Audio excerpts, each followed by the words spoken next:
All right, everybody, so thank you for coming out tonight. We've got a really, really special program for you. Obviously, we've got Brad and Steve here, and Mario is going to introduce them more formally in a minute. But we've got the new peak performance book that these guys wrote, and both these guys have been writing about human performance and whether it's in sport or in life for quite a while. So they've spent a couple of years writing about this book and researching. So I think it'll be a really interesting discussion. We're going to have kind of an informal discussion to start with Mario interviewing them, and then we'll kind of go into a Q&A.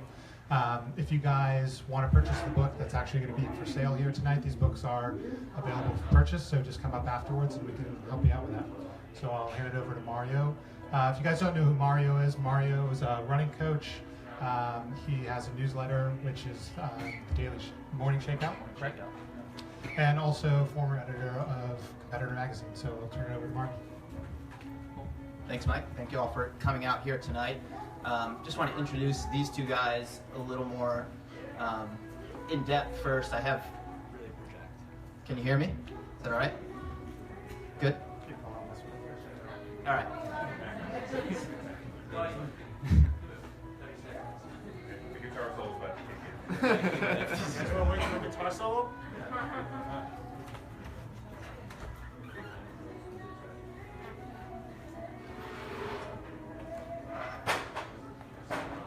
Mic check? Nope. I feel like they didn't. Well, the music's gone. How about now? Much better. All right. Hopefully keep the background noise to a minimum. So when I was in college at Stonehill, which is in Massachusetts, this is back in early 2000s, 2003, running, news, insight, training theory was just starting to get pretty big on the internet. And I used to have a blog for this website called Run Insight, which no longer exists. And that's how I first became aware of Steve. Steve was a stud high schooler. He wasn't quite one of the best in the country yet, but he had run in the 14s for the mile, and then the year after he had run 401.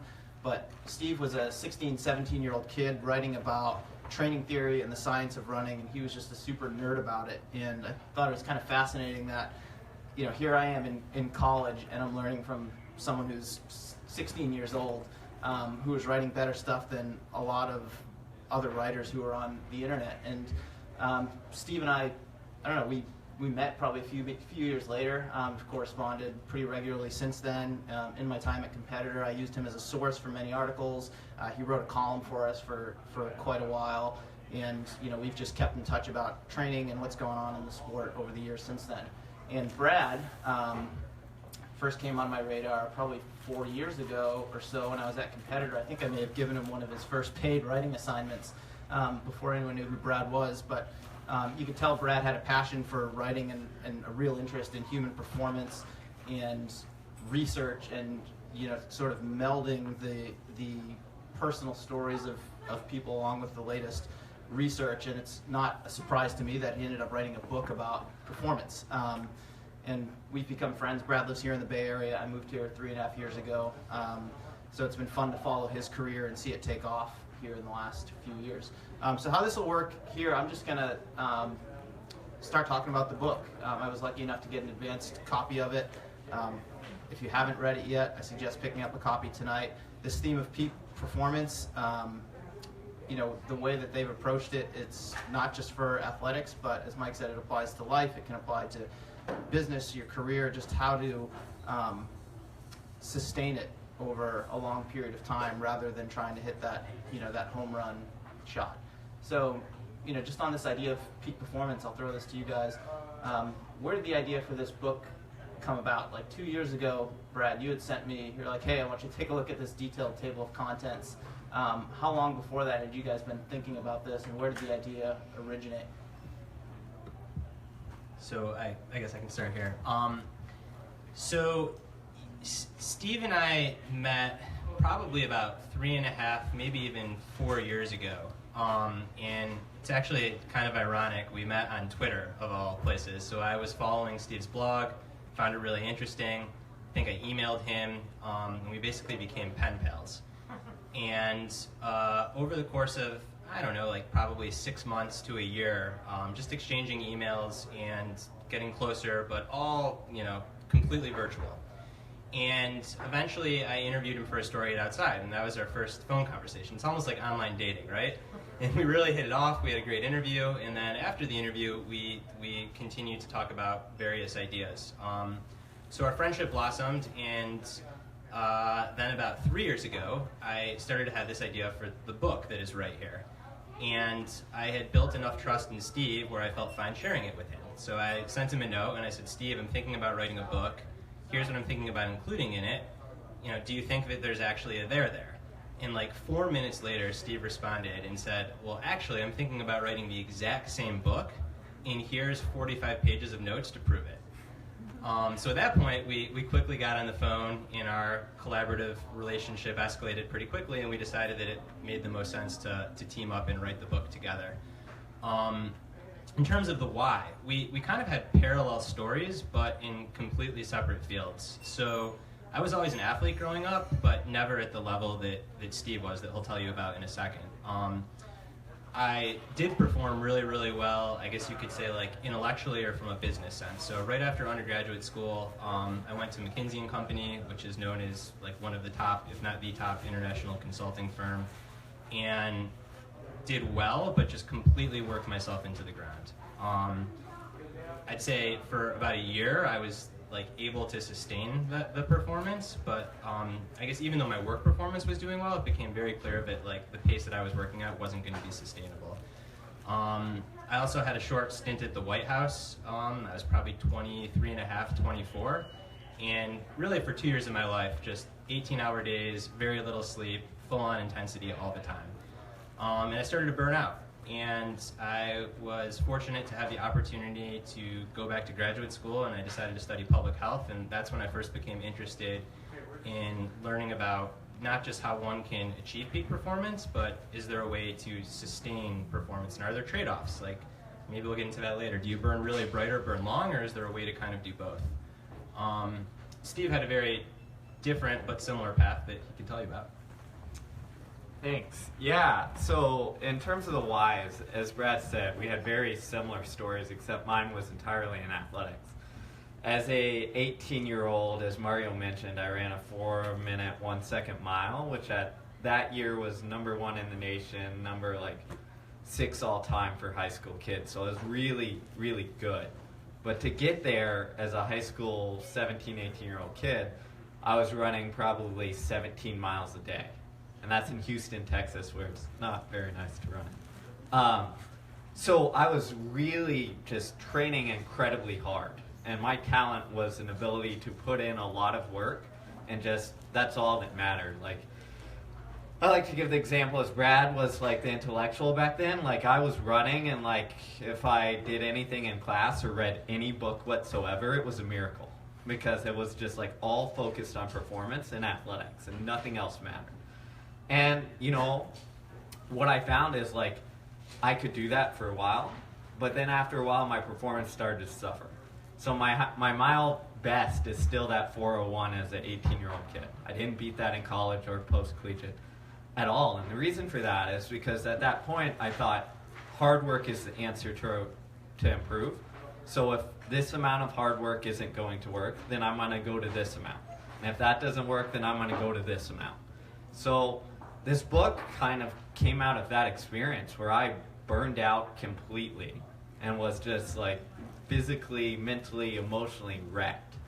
And coming through that and getting into coaching afterwards, I wanted to answer the question of, A, how do I prevent that happening for my athletes? But also for my own selfish reasons of, I know I'm that type that's gonna go all in, obsessive compulsive on something. How do I not do that in my coaching, writing, academic life? So this book was, almost like a selfish pursuit of is there an answer that can get you that healthy, sustainable, prolonged performance? So just building off that, you both just talked about in different ways how you would push. Steve athletically, Brad with 18-hour days at your job. One of the first concepts that you introduce in the book is this growth equation. which is stress plus rest equals growth. Could you each talk a little bit about that equation, breaking down those different elements and how they add up to equal growth and the importance of rest? Sure. So I'll handle the latter part of that. So basically what we found is that in order to improve at anything, it's relatively simple. You need to stress, you need a stimulus, like whether that's athletically in terms of lifting a weight or running a workout, or mentally in terms of really diving deep into trying to learn something. And then you need space, right? You need to rest and recover to bounce back on and to grow. And I think in terms of the rest part of it, maybe I'll let Brad handle the stress. The rest part is what you see is that most of the time people underestimate the importance of it. So when I look at very driven people, we're really good at working hard. Okay, it's not about, when I work with elite athletes, it's not about really motivating them to do well. They're going to put in the work if the goal is big enough. It's about holding them back and giving them the space to recover and rest. And I think Matt Dixon, who's in the audience, is one of the guys we interviewed for this part of that. And I think he'd agree that elite athletes it's not about pushing the workouts, it's about holding them back enough so that they can grow and adapt. And what we found in the book and researching is that rest equation applies whether it's athletics, intellect, learning, all that stuff, and that people make the mistake. Like, you don't get better while you're working hard. You get better when you're recovering. So if I looked at it from an athletic standpoint, my muscles don't grow and strengthen when I'm working hard, when I'm lifting lots of weights. They grow and strengthen in the in-between periods when the muscle goes, oh man, like that was a really heavy weight. Like I've got to come in, repair, get stronger, and grow.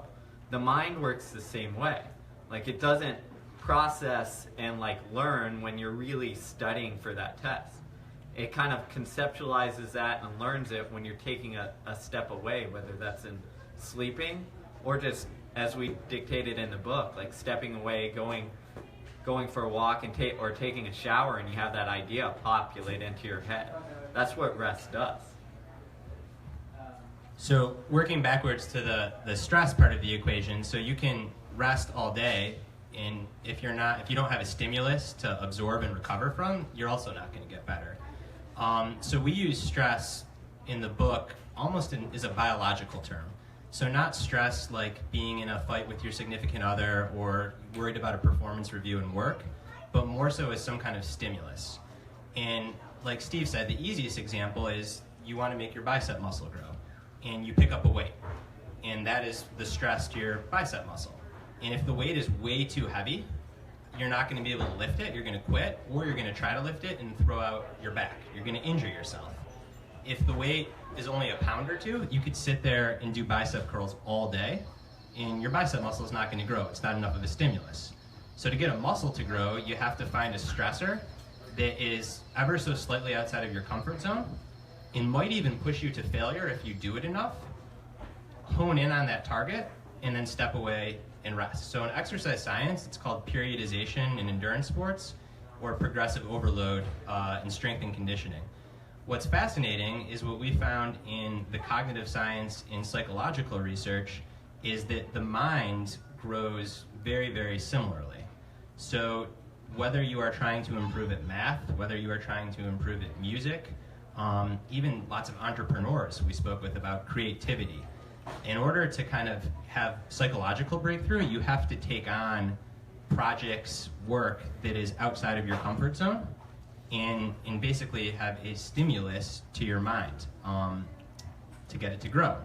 And then like Steve said, much like the body, you get flooded with hormones, not when you're actually working out, but when you're recovering. Brain works very, very similarly. So you're exposed to all kinds of information throughout the day. It's only when you're sleeping that your mind actually decides, of all the stuff I was exposed to, what's important, where should I store it, what can I connect it with? Which is why, like, you know, it doesn't take a scientist to tell you that after sleepless nights, like, you're not on your game, and that can compound. And I think a problem is people kind of get used to not resting and not stepping away, and that just becomes their new normal. So it's a leap of faith to understand that you can actually produce a lot greater quality and quantity if maybe you work a little bit less, but you're working significantly more intense because you're backing it up with rest and recovery. One thing I want to explore is this idea of balance.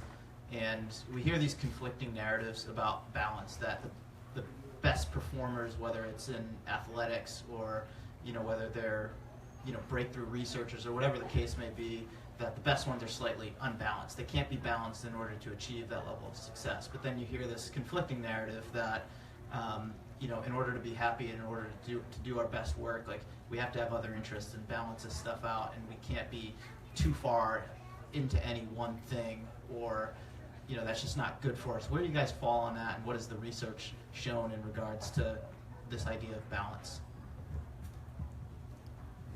This is a doozy. So I don't. There's not that much research that like shows. It's hard to quantify balance. So I personally think that balance is kind of an illusion, and it's the wrong thing to strive for. So like you have this notion that in balance, you can pursue, let's say you're an athlete, you can pursue your sport, you can have good family life, you can have all these hobbies on the side, and everything will be good. And A, you don't get to world-class performance doing that. B, you don't get to your own best performance in sport doing that. And C, it's really, really hard to do. Like, I think it's just a false bar. So the way that I like to think about it is it's less about trying to have this perfect balance and more about being very self-aware of what you are sacrificing to pursue something. So it's extremely gratifying, I think, to go all in on something. And it doesn't necessarily mean winning an Olympic medal. It can be running your first marathon in under 3 hours. But if you're going to go all in on something, A, be self-aware enough to realize that you're going to have to let other parts of the puzzle in your life perhaps suffer a little bit. And B, continue to evaluate, like, am I making the right choice?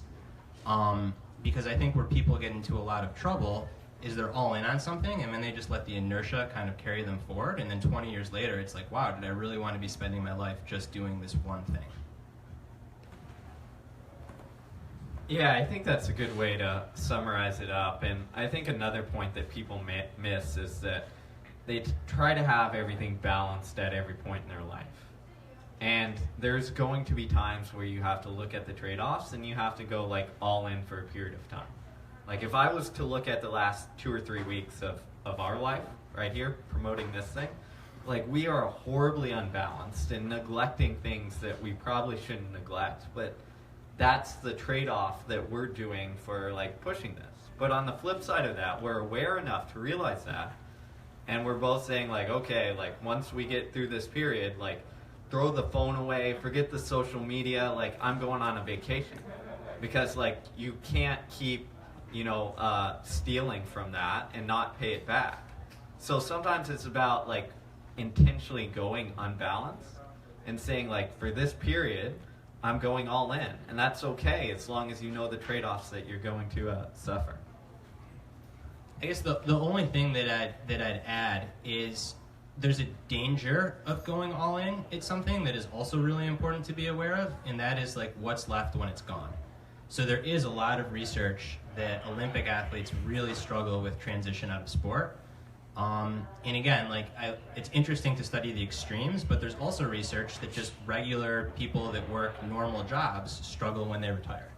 So again, it's not right or wrong, but there's a cost to really caring about something and giving it your all, and that is that when the time comes to step away from it, or in the case of an athlete, when their body can no longer do it, it's kind of like what's left there. So it's not really right or wrong, it's just being aware of all these things. Because you can make an argument that being balanced is healthier, because the balanced person that has multiple pursuits is going to have a lot easier time transitioning. You could also make an argument that really caring about something and going all in is the best way to live. So no right or wrong answers, I think it's just being aware that these trade-offs exist. I just listened to you guys recently on the Rich Roll podcast, and you guys had a great discussion with him about passion and purpose. And I want to sort of rekindle that here and just kind of bring it into this conversation. how do you define each of those things, and how do they differ? Because I think a lot of people intertwine them as sort of the same thing. And how are they important to this idea of peak performance, regardless of whether it's athletic or in your life or in business or whatever it may be? I'll let you take this one first. Sure. Well, on the passion side, I think it's almost cliche to say like, go find your passion, like follow your passion and all that stuff. And to me, you look at passion, and the research actually shows there's various types of it. So there's like obsessive passion and harmonious passion. And you can tell by the word choice, like one generally tends to be a little more positive and one generally tends to be a little more negative. And the reason it's like that is it kind of comes back to the discussion we just had there, is that if I'm all in on my running like I was in high school, like I was extremely passionate about it. It's all that mattered. But in some senses, it became a passion of like being afraid to fail, and the motivation came from like a bad place, right? But we can sit here and be all in on this book, but realize that like it's not about, doing it for our own ego's sake, but it's about doing it to like get this information out there so that maybe people don't suffer the same burnout fates that we did. So to me, when you're looking at that passion part and where it connects to purpose, is that what type of passion you have and where it's directed is directly impacted by what is motivating that. And what that motivation is should come from your purpose. Like if we can sit here and say like our purpose for writing this book was to make sure that people don't make the mistakes we did, or can live a healthier, happier, sustainable life while still achieving really great things, then that is a sustainable driving force. Yeah, I don't know if I have too much to add. I think Steve answered that question really well. When you connect something purely to ego or self, so if motivation is for an athlete, just win medals, or just be able to go on social media and post how much I crushed it. For a writer, if it's just get on bestseller list, or just have good sales numbers. For an executive, if it's just bring in the most profit and be the rainmaker, there's something called hedonic adaptation, where even if you keep doing well, eventually you adapt to that level of success, and it's just never enough. In B, inevitably, things don't go well. And when that happens, the research shows that individuals that have what Steve called obsessive passion, where it's primarily ego-driven, they're significantly more likely to commit fraud if it's in a corporate setting, and if it's in a sporting setting, are more likely to have a positive attitude towards doping. And at first it's kind of like shocking, but then you think about it and it makes total sense. If your entire identity and ego is tied up in something, and you realize that something starts to go away or go poorly, you're going to do whatever it takes to get that ego back. That is the more dangerous kind of obsessive passion. And then to Steve's point, I think harmonious passion is when you do something either because you have some kind of greater purpose, which can also be dangerous. If we really cared so much about getting this book into other people's hands that we were willing to lie, cheat, and steal, that wouldn't be good. I also think that, in the research bears this out, that another huge component of harmonious passion is when you genuinely enjoy the craft that you're doing. And if you derive your value and meaning out of the craft, not out of the external results, fame, validation that the craft may bring you. These things are not binary. Like, we're all humans. When we sell a lot of books, we get excited, we get a dopamine hit in the brain, and that is good. I think the thing is to try to have the lion's share of motivation come from the more harmonious side of things than obsessive. I think it's really important to do work on yourself, and if there are coaches in the audience, this is so important, like to start at a young age, having younger athletes, not just athletes, teachers, children, tell themselves a story where the reason they're doing what they're doing is because they love what they're doing, not because it brings them validation. Because the former will set them up for better mental health, if they're an athlete, better physical health, and just a happier, more sustainable performance. Whereas the latter, research shows that, again, people with obsessive passion run into all kinds of issues. We'll get a few more questions from me and then open it up to the crowd. I'll jump around a little bit. One of my favorite sections of the book was on routine. and you talked in the book about how peak performers, whether they're athletes or whatnot, they have a routine. That the athlete has their pre-race routine that they go through every time, and that brings them comfort and confidence, and then the race sort of takes care of itself. Or a top executive might have their morning routine that they go through every day before they head into the office, and that allows them to be successful over time. Just talk a little bit about the importance of routine and how it transcends all these different areas of peak performance. So what we found with routine is that having a routine is extremely important, and there is no one right routine that works for everyone. So a lot of books in the genre are filled with these are the 9 things you need to do. Wake up at this hour, drink this flavor of tea, throw a stick of butter in your coffee, and you will be set. And that might work for the author of that book, but there is very sparse evidence. There is one thing that we'll get to that there is a lot of evidence works across a population, but otherwise there's very sparse evidence that any one routine works across a population. There's a lot of evidence that when at an individual level, an N of 1, I figure out what works best for me, replicating that can help me perform better, and like Mario said, can kind of help you enter the flow state or being in the zone more quickly. How that works is when you are performing, and again, it doesn't really matter what the domain is, but when you have a large event that matters, you want to automate as much of what you can on the way into that event, so you are not wasting any mental energy or any willpower trying to figure out what's going to get you to the start line. And the start line could be a big speech, the start line could be a sales pitch, or the start line could be a triathlon. So the power of routine, again, it's not really in what you're doing, it's more so in figuring out what makes you feel good and then being able to replicate that. So you kind of turn what like I said, you make it as easy as possible for your minds to just get to where you're getting without wasting energy.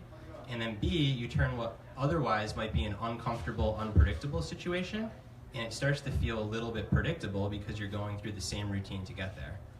I'll let Steve talk about something called turning anxiety into excitement, and you'll probably want to geek out on the hormonal stuff.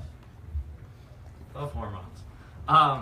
Just piggybacking on that a little bit, I think my favorite person we talked to on routines was a guy named Matt Billingsley, who is the drummer for Taylor Swift.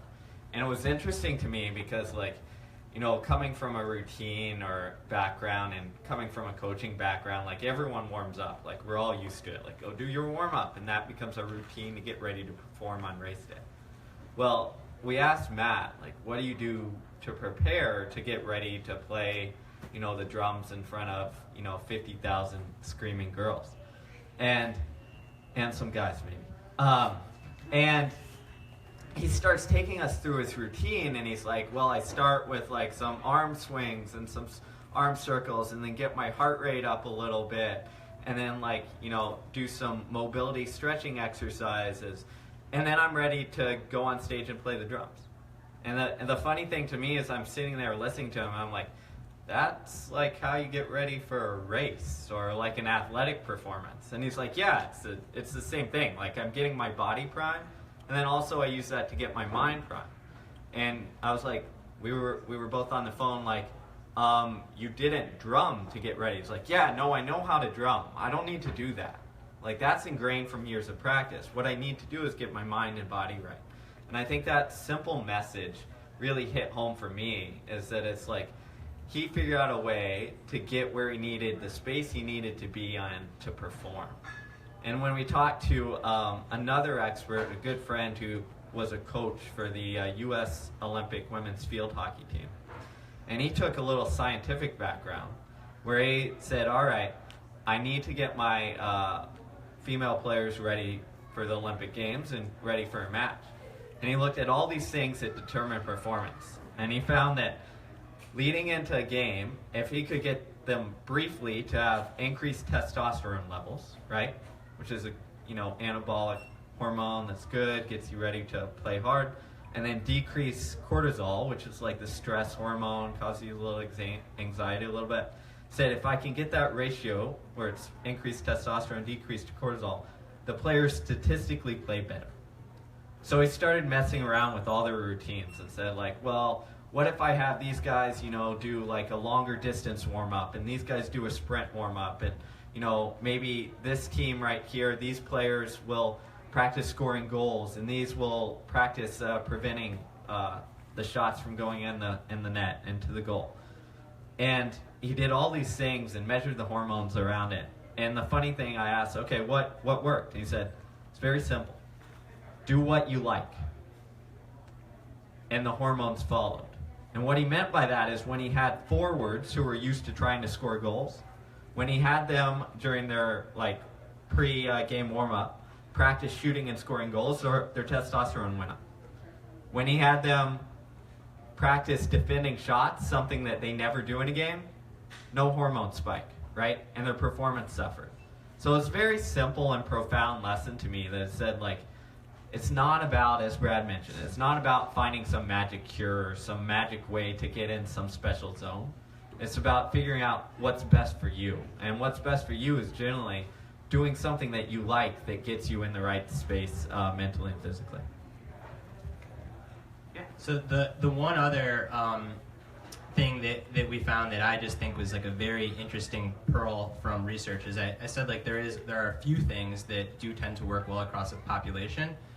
And this is more recent research, and the researchers call it turning anxiety into excitement. And what that means is if you are before a big event and you are starting to feel anxious, or what the researchers would say, the physiological sensations that people associate with anxiety. So raised heart rate, increased body temperature, perhaps even butterflies in your stomach. Conventional wisdom for the longest time has been to try to get yourself to calm down. So you take deep breaths, or whatever it might be, right? Calm down. For a lot of people, it's taking deep breaths. If you're trained in meditation and you've practiced that and you can take those deep breaths and it will calm you down, that's a great strategy. Most people are not. So what ends up happening with most people is they try to calm down and it only makes the situation worse. Because the minute that you tell yourself, I need to calm down, you're also telling yourself something's wrong. And then, like I said, unless you're trained in meditation, you try to take those deep breaths and calm down and you don't get better, and then you're like, shit, something's really wrong, because something's wrong and I'm not calming down. So what researchers have done is instead of telling people to calm down before big events when they have anxiety, they've told them to reappraise that anxiety and simply tell themselves that the sensations I'm feeling, it's my body getting ready. So I am getting in the zone where all of my perceptions will be heightened and I'm excited. And they've looked at this in public speaking quite a bit, as well as in swimming. And what they found is that when they run a controlled experiment and they do terrible things to make people nervous before speaking in front of a big crowd, and they tell the control group they have one group that they say no instructions, another group they tell to try to calm down, and then the third group they teach this technique, which is really just simple. It's saying I'm excited, I'm ready to go, I'm in the zone. And the group that tells themselves that they're excited, they end up doing a significantly better job than the group that tries to calm down. Research with, I think it was Olympic swimmers. If not, it was national class swimmers, so very good swimmers. They interviewed swimmers about what they're thinking on the blocks.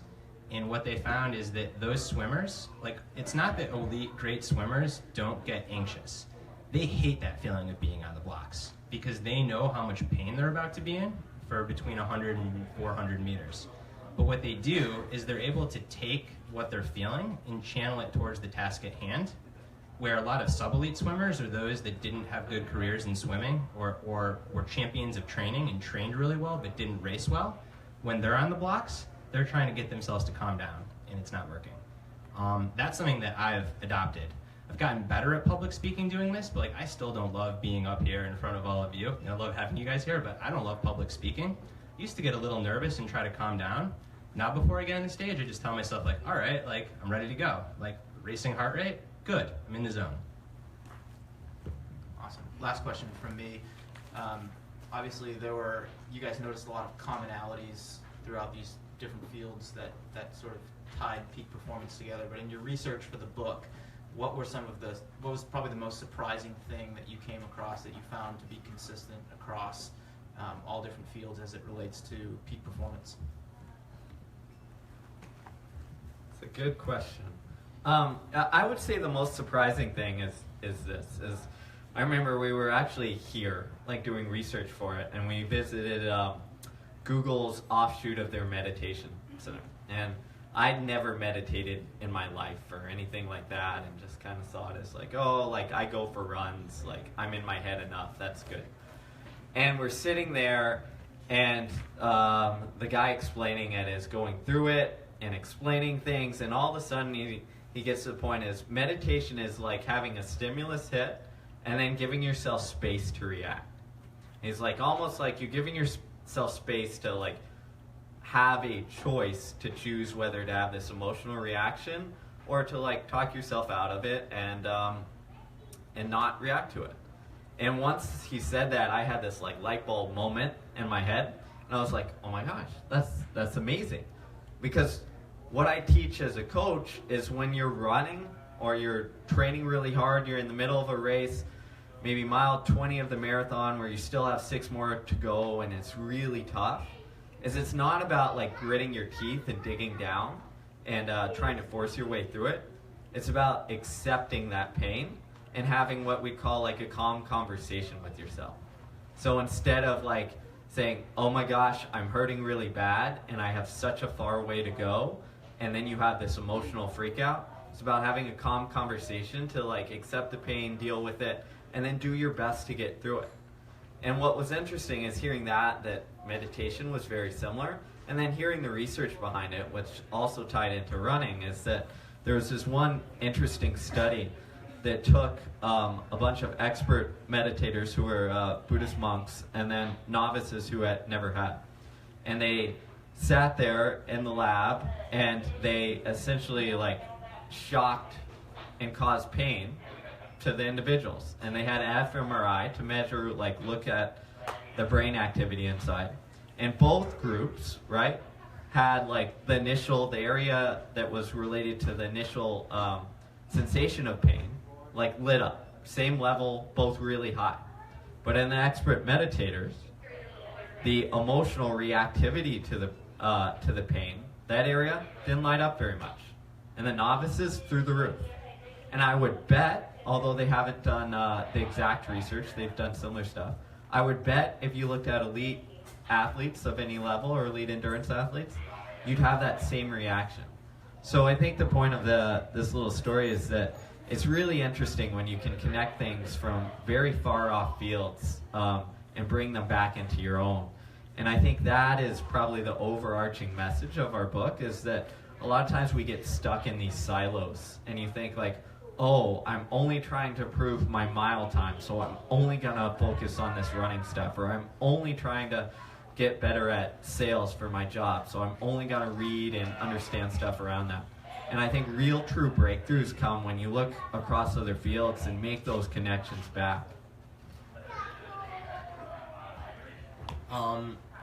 Yeah, and it's funny, like Steve's talking about connections, and I'm thinking like that notion of a calm conversation, like that doesn't just apply in sport, like that applies in everything, right? Like if you have something happen, maybe it's at like a traditional workplace or in familial life, I mean, all the time, right? Like things happen that don't necessarily go our way or that make us uncomfortable. And whether it's because you're an endurance athlete and you're used to doing that, or because you meditate, like the ability to separate the stimulus from your response and to give yourself some space to choose how to respond is just completely invaluable. And I know there's a lot of athletes here. As much as I could say that I wish like running had the same bang for buck as meditation, like the research is so clear that meditation just really trains you to do that. Running works, and there's some interesting studies about that. So that was also very eye-opening for me. Completely different was just the humility of all of these world-class performers. So for this book, and then in addition, some of my column with Outside magazine, I've probably spoken with, like the two of us collectively, easily over 70 world-class performers, people that are the best at what they do.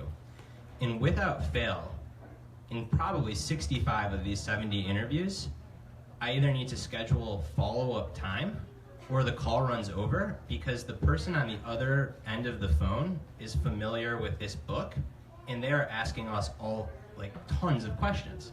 It's like Taylor Swift's drummer wants to know like what exercise science has to say, and really, really great athletes want to know what the artists are doing, and entrepreneurs want to know what the athletes are doing.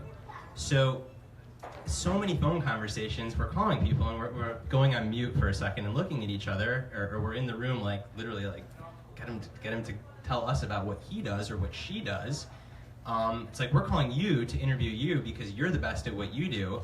In the balance of these conversations, you think that they're asking us more questions than we're asking them, just because there is such a hunger to learn and to try to apply new approaches and to get better. So that was really interesting. Like normally as a reporter, you'd think that if you have an hour phone call, like the other person, you're going to ask the majority of the questions. And in reporting on this book, we probably got as many questions from people that we interviewed as we asked, which was really just neat to see. We'll open it up to questions from the crowd now. If you have one for Brad, Steve, or both of them, just throw your hand up, and I guess, I don't know if this will reach out there, but stand up and just be loud with your question. Sure. I have to stand up. Everybody hear me? Oh my God, there's a lot of people there. I have two favorite things about the book, or many. The first one is I love your takedown of bro science. And so I'd love to hear it's just you guys can talk about any part of that. And the second one is my background before coming into what I'm doing now is in design. And the culture of design is very much based in this idea that you do your best work when you pull 2 or 3 all-nighters in a row. That's why we invented the Apple Watch. That's why we were successful as architects. And your research and the book and all the people you talked to clearly proves that this is not sustainable, and the way that you were depriving yourself of sleep or human contact was not the reason why you were successful.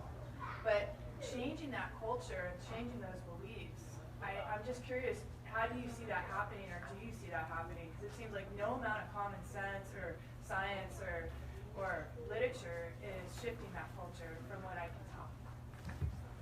So I'm going to take the easy one and let Steve tell you how to change culture.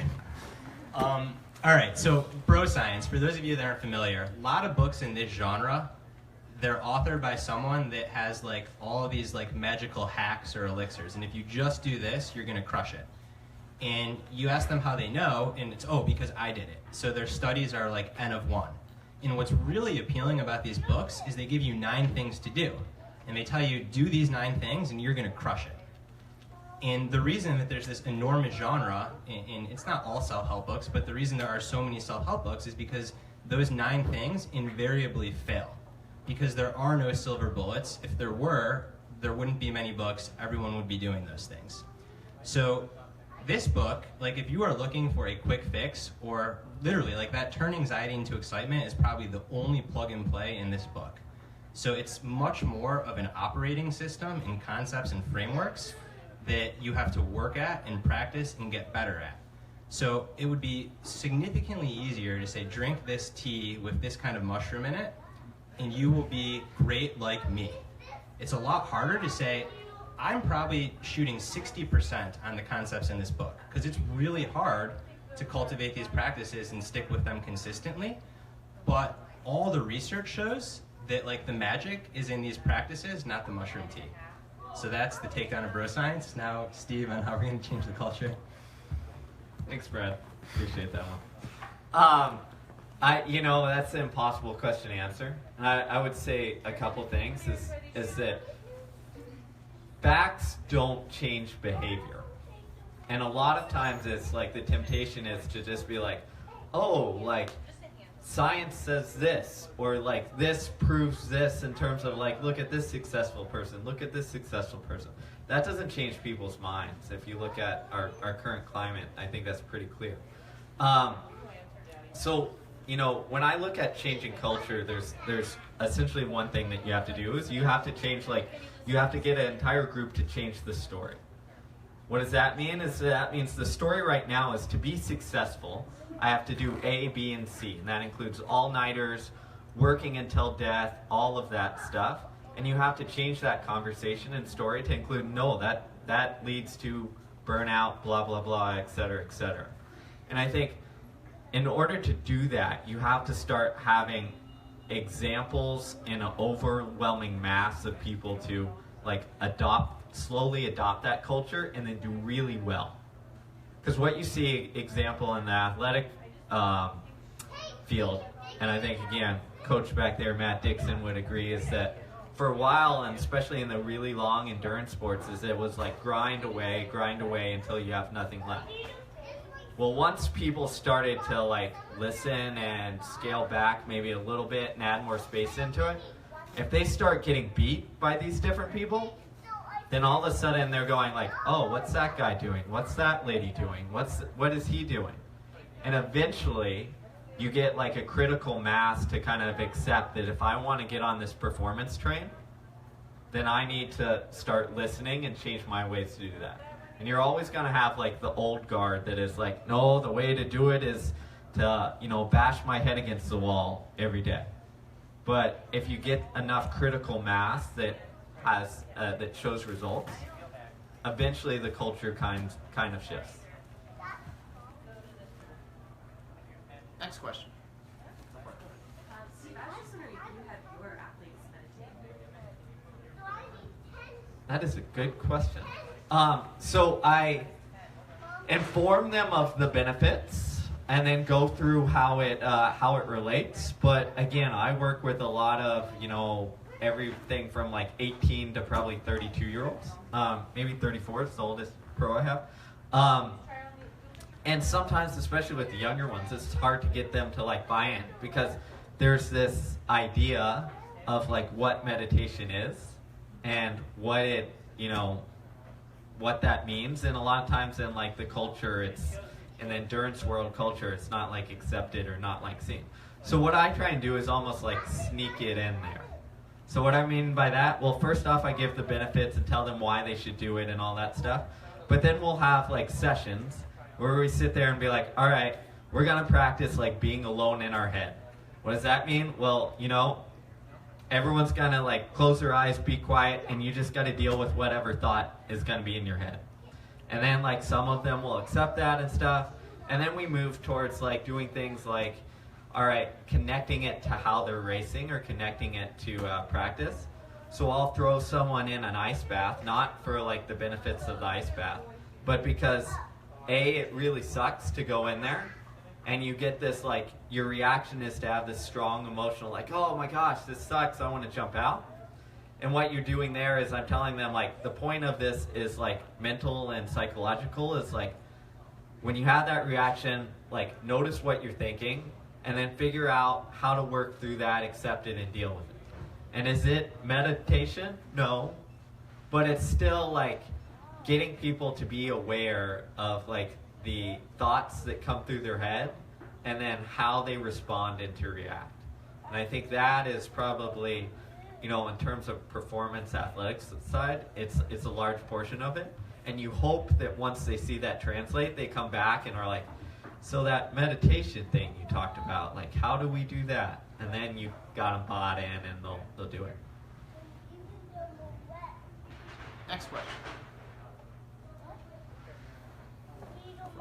I want to say thanks for your dialogue on balance, because I think that's a sticky area. But you mentioned that your oldest athlete is about 34 years old, but a lot of the consumership of your book is folks that are older, and we have a population now that's consuming more of these resources that are recreational athletes or weekend warriors or whatever you want to call it. Did you find anything in your research, or do you have any thoughts on how to work with those folks in particular? They're not going to be elite athletes, and how you work with that process. That might be more of a coaching question, but people look at training as, I'm going to train like an athlete, or I'm going to use this athlete's program, but the reality is that there's large gaps in development that they're never going to make up because of lost time. Do you have any thoughts on that? So I can go quick, and then I'll hand it over to the real coach here. So I've coached a few age groupers who are like in a completely different stratosphere than the athletes that Steve coaches. And I guess what I would say is like peak performance doesn't necessarily mean winning Olympic medals. It really means like getting the best out of yourself in a way that's sustainable and you feel like you're realizing your potential. So I think that the concepts in this book, like I use them for my running, and I'm not qualifying for any world championship meet anytime soon. And I think that it almost like has some sex appeal to tell an age group athlete that like, hey, these are the things that the world-class athletes use and the practices that they follow, and you can adopt them too. I don't know, let's keep going. Sure. I think working with recreational and age group athletes, one of the biggest mistakes is doing what I call like watered down professional or elite training, right? So you see like, oh, like Ryan Hall did this exactly, so I'm going to do this, but maybe lower volume of it. But everything else is the same. And I think that's missing a big component in the sense that stress is stress, right? It doesn't matter if it comes from me running 20 miles or me from like, dealing with my job or, a parent dealing with their kid or whatever have it. Like every bit of stress is a stimulus, and it's something that you have to like deal with and adapt to. So what I always tell them is that like it's about recognizing and realizing the other things outside of the training world that impact things, and then developing your training after that, out of that. What does that mean?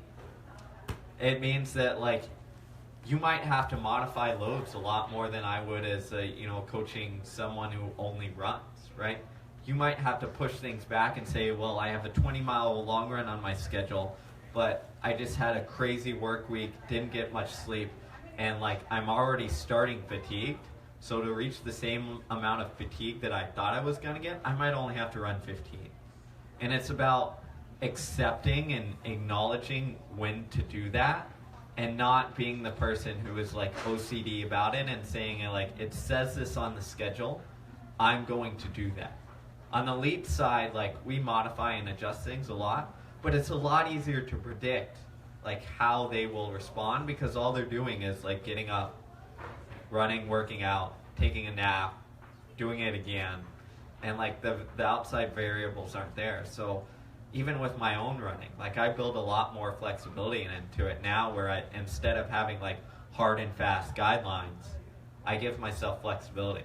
Or I might say like, all right, this week I need to get some sort of tempo run in. I don't know what day it is because I'm going to wait until I feel pretty good. And then I'll say, all right, a tempo run, what is that? Maybe 3 to 6 miles. I'm going to get out, and if I feel trashed at 3, I'll cut it. If I feel great, I'll go to 6. But like giving yourself parameters instead of like hard and fast, this is the schedule, this is what I'm going to do. Which I think in age group athletes can be really hard, because when you have a schedule and you just stick to it, like you just follow a schedule. So I think it's almost in a sense harder to get an age group athlete to have the confidence to pull back when they're not feeling good and to go off schedule. By the way, we say life is not a spreadsheet. Just to follow up on that. Like it. I'd like to hear your guys' thoughts on metrics and tools, the benefits of the relationship. And this is an athletic question, so I should say, but the benefits or the barriers or obstacles of power meters or GPS heart rate, etc. Oh man. Context of Yeah. I pretty much despise metrics.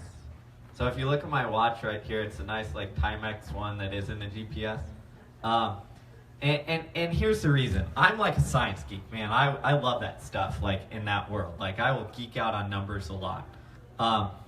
But I think what happens a lot of times is that we become slaves to that, and they start dictating what we do instead of, letting our body and our recovery dictate what we do. And it's funny. So a couple years ago, I had the opportunity to use a lot of like the latest gadgets on athlete preparedness and athlete readiness and stuff, and like recovery. And we measured all this stuff, and then I also included a questionnaire that had the athletes like 1 through 5, how are you feeling? Like, was it, and then 1 through 3, was it a good workout, bad workout, or an average workout? And, we looked at all the measurements and all the metrics, and like the simple questionnaire of asking them predicted like performance better than the metrics did for us. Now that's not to say like you don't need it. Like there's certain athletes where I'll say, oh man, they don't know themselves very well. and like I can't get a grasp on them, or they really like to overtrain. So I'm going to use HRV, and they're going to like use that as a learning education tool to back them down. I think everything has its place, but I think like you have to be the driver of the ship. You can't have the GPS watch be the driver of the ship. And just one example to give you this, this past weekend had a young lady get 5th at the U.S. Championships in the 10K. And when I started working with her about 1.5 years now, for the first 4 months or so of her training, she wouldn't wear a watch at all. It was all by feel. And it was all, and because she wouldn't wear a watch, she had no idea how far she was running. So we came up with this deal. It was like, all right, for your easy run, like go, run around, and just stop once you feel like stopping. And she would literally like go run out, and then occasionally like take public transport back because she didn't feel like running back. And at the time, I was like, this is kind of crazy. I don't know if this will work. And obviously it did.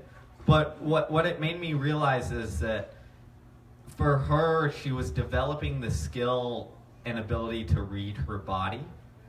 And like that self-awareness to understand like when we're fatigued, when we feel really good, when we might be tired and stressed and need to back down is an incredible skill to develop. And it's also a skill to develop the pacing sense, to not be looking